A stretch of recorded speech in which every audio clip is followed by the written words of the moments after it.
Hi, I'm Dave. Today we're going to turn this cutoff from an old hickory log into a rustic table to use around the campfire for drinks or s'mores or anything else you might need. Let's get started. Step is to smooth both faces of the cutoff. I'm using a hand saw to knock down the high spots and my hand planer to take care of the flatter surfaces. Now I will find the approximate center of the wood cookie. In my case, it doesn't need to be perfect. I just measure the diameter in two directions and mark the center of each direction. I plan to put 3 legs on my table, so I use my protractor to put a mark every 120 degrees around the circle. For the legs, I will be using a 1-inch round tenon to secure them to the log piece.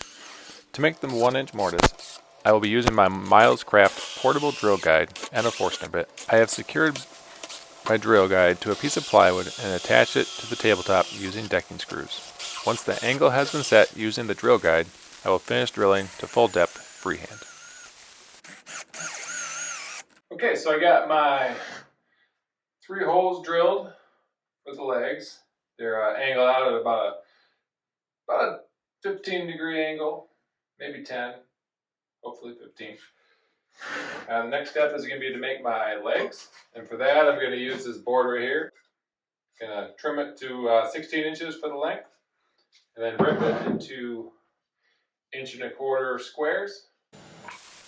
Our next step is to shape the 1-inch tenon on the end of the table leg. To achieve this, I will be using a Wood River 1-inch plug and tenon cutter.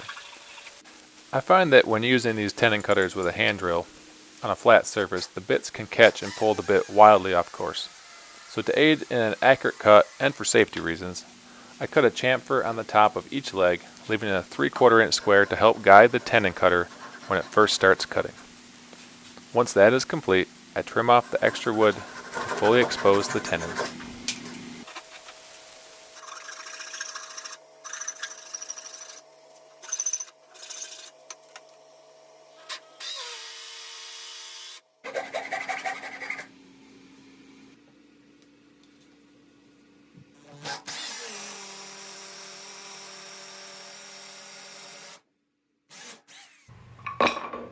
Now that I have all 3 tenons complete, I'm going to use my hand plane to quickly round over the corners and clean up the rough surfaces.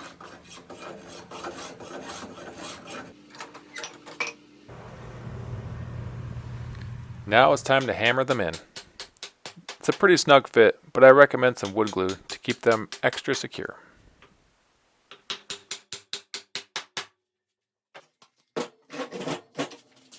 My last step is to do a quick check for level.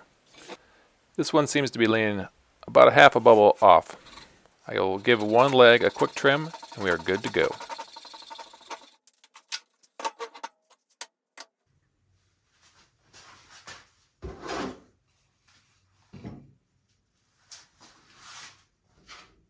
Alright, there it is. Quick, easy, rustic campfire table. And put this out there and make some s'mores.